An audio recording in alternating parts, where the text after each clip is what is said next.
Good afternoon. I am here in the studio this afternoon. I'm Kelly Fry, the editor of the Oklahoman, and I have as my guest Mayor Mick Cornett.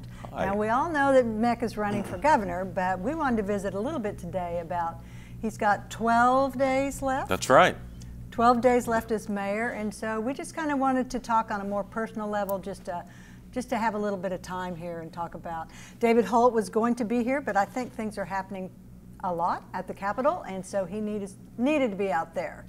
So we have Mick, and so 12 days. I know, it's going to go fast. Counting down, and you've been busy lately too with all of your travels for your governor's race. That's right. Yeah. You're getting out and speaking to people all across the state, and but you know, there's plenty to keep me here too. We still got a lot of projects going on. I'll be working really right up to the deadline. Yeah. So all of the years you've been mayor, all of the projects you've seen, do you have a favorite? Oh my. Well, certainly the MAPS 3 is the ones I'm most invested in. I mean, I think that the convention center is going to be amazing and really help us grow the tourism aspect of it. The park I think is going to exceed all expectations. We spent a lot of money on that park. I think it's going to be a great, special place. And I'm anxious to see how the streetcar works, like everybody else. Gosh, do I have a favorite? You know, the senior wellness centers are you know, a very unique component, and I've really been pushing the health aspect of Oklahoma City and trying to change the infrastructure. So maybe that's the one I keep a close eye on because, you know, that there was no guarantee that was going to work. And the first one's opened up and it's a big success, and we're about to open up the second one. So, I mean, fingers crossed that it continues to roll out well. But I've been really thrilled to see how Oklahoma City residents have adapted to this idea of being healthier and on the wellness side. And it's really good to see. And they love the sidewalks and they love the jogging and biking paths we're doing too. They're really get out there and using them. You know, it's one thing to build them, it's another for people to actually use them. And all of that stuff seems to be happening. And our health statistics are improving. You know, much needed. I think there were 20 categories that the City County Board of Health put out, and we were improving in 17 of the categories. That's amazing. And our health have been heading in the wrong direction for a long time. Yes, it has. Let's talk a little bit about you and David. Okay. How long have you and David known each other? Well, as I recall, David says we met back in the late 80s on kind of a chance meeting at a baseball card store. I had a part ownership in a baseball card store when I was a TV sportscaster, and David was like 10. And he walked in as a customer, and he remembers, you know, I was a TV guy. You were the TV guy. That was a big moment for David. I don't remember that, but he likes to think that there was a transaction there, and he remembers meeting me. But in 2004, I think David he was coming out of D.C. where he had gone to school and come back, and he served as the statewide coordinator for George Bush's re-election campaign. Now, it was an easy campaign. There wasn't much to do in the state because it was the Republican Party wasn't putting any money into it.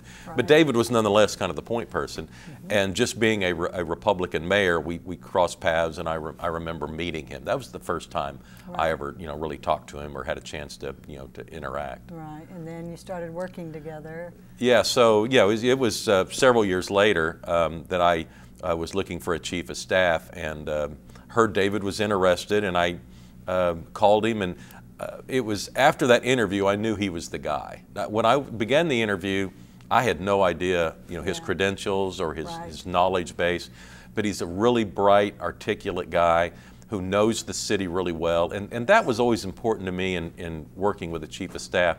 I didn't want to have to explain, you know, who some important person was, or where this school was, or where this district was, or this, you know, the city's history. I really wanted someone who had grown up in Oklahoma City and had their own, you know, perceptions and histories, but knew the lay of the land.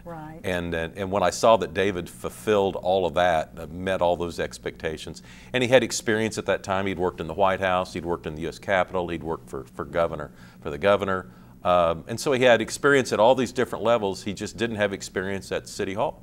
And he was wanting to kind of complete that level, and he was an outstanding chief of staff. He did a great job. I remember. I remember. So when did he tell you he wants your job? Yeah, I don't know that there was a day. There was just, you know, you would, when he ran for the state Senate, it was really the first time he had ever actually been in the political arena. Right. David's always been very, politically minded, but not necessarily as a candidate. He was a support person for a long, long time. Right. Part of being a successful politician is knowing the right people and being in the right place. And, David already knows the person he needs to know. He's already in the right position that he needs to be in before everybody else realizes that there's a person to know or a place to be in. Right. He has great instincts, right. and he's very well connected for all the right reasons. He didn't, it wasn't the result of, a parent or somebody else that nurtured him into this. Every connection he made, everything he did politically, he initiated on his own. He built a name for himself. And over time, people developed a confidence in him. Right. As being a person they could count on. Right. And so when he started to run for the state Senate, he had kind of a built-in support base, and he's developed his own reputation from there. Yes, he has. So was it comforting to you when you decided you were going to leave the office to know that David was interested in the job? Well, yeah. In fact, when I ran for re-election in 2014, David ran my campaign. And not too many people remember that because, okay. It isn't a high-profile position to be right. running a political campaign. Yeah. But he was in the state Senate. And I had decided to seek a fourth term and asked him if he wouldn't kind of oversee that process. And so that kind of, I guess gave him a little bit of experience about a mayor's race and going sure. through it as as the kind of the campaign chairman. Because it did give me a little comfort because I know he was there when we passed the MAPS 3 initiative. And the right. reason that's important to me is as I campaigned for that MAPS 3 initiative and went into neighborhood after neighborhood, intentions were stated, this is what we want to do, and it's really important to me right. that all of that be fulfilled. Right. That we meet every expectation and every promise that we made. Right. And David knows what all those are. Right. I don't have to assume that they'll be taken care of or have to, hope or beg that they'll be taken care of. Yeah. He already knows the importance of fulfilling every promise that was made during the MAPS 3 campaign. Right. It's as important to him as it is to me. Right. And so, yeah, because there's still some decisions yeah. to be made, sure. and I know he'll make the right decision. Yeah, that's what you want in a successor, is somebody who can, finish what you started Well, and, that's right. and keep the momentum going. And you bring up a good point because people in Oklahoma City may not know that is not the norm in most city politics. I felt an obligation to complete my predecessor's priorities and then add my own along the way. Right. And what I call that is the clean handoff.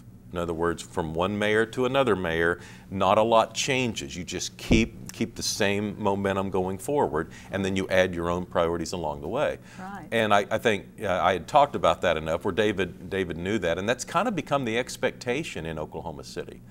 With Ron Norick serving 11 years, and then Kirk Humphrey serving 6, and then me with 14, we've had this little bit of a continuum of leadership direction. Right. We have felt a responsibility to fulfill the priorities of the previous mayor that were already in process. Right. And I think that builds confidence in a system because if you have stops and starts like most cities do, right. then people say, well, I thought they were going to do this. Well, maybe they meant to, but the next mayor didn't agree with that, right. and so they went in a different direction. Right. And that happens more often than not. Yeah. Which would really rattle confidence in MAPS. Exactly.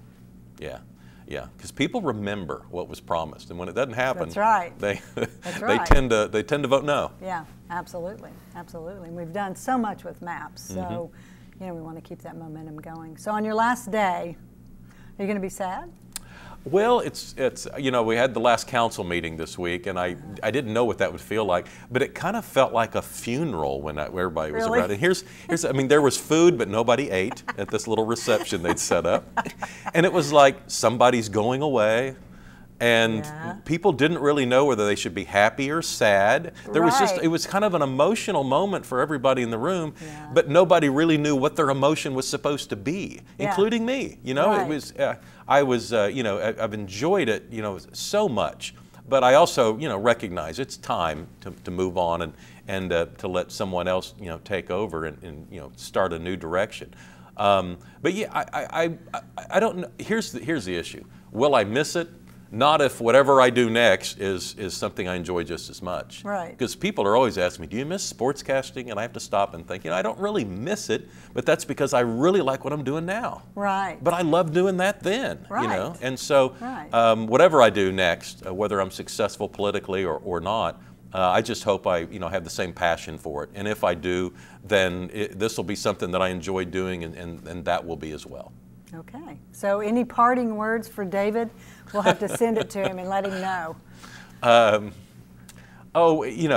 the end of the day, you never go wrong if you just do the right thing.